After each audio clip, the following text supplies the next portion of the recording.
motor roaring makes people feel like they're in a car racing arena. In Tianjin, there is a free private museum settled in a residential building.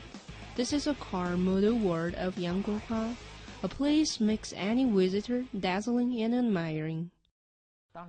My first miniature car cost me 30 cents. It was a ratio 1:87 Matchbox series, made by Shanghai Global Toy.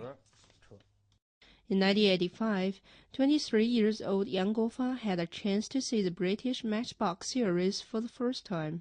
Since then, Mr. Yang had begun his miniature car collecting history. Mr. Yang's collection was getting bigger in the past 30 years.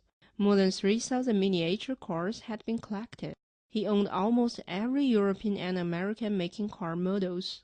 But what made him truly proud was the Made in China classics. They were milestones in the history of China's automobile industry.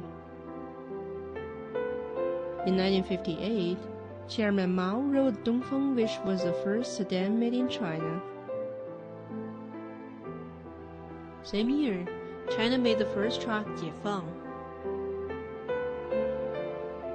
Premier Zhou Enlai's Hongqi, also called a bulletproof car. The former U.S. President Nixon rode it when he was visiting China. And this was a Hongqi car Deng Xiaoping took to reveal the military pride on October 1st, 1984.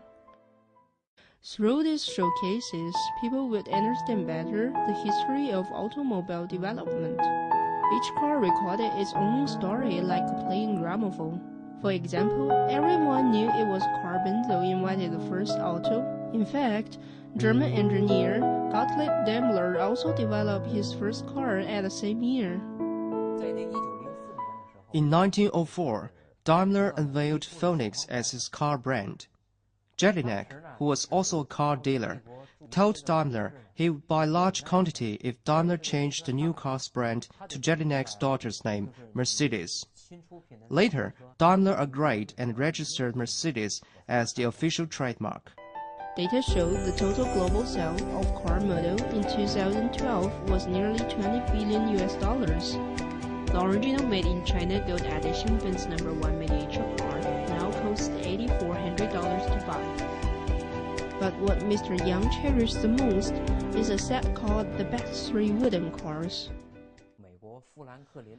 The American Franklin Best Three Wooden Cars are 1911 Labadit, 1924 Hispano-Suiza, and 1914 Rolls-Royce. Especially the Labadit. It was a limited edition. I spent several hundreds of dollars for it. The same one sold at an auction in Chengdu cost $17,000. So now it is a centerpiece of my museum. With a fascination to automobile, Yang Guofa has always been trying to make his museum into a 3D version of auto development that ordinary people can just walk in, touch, and enjoy.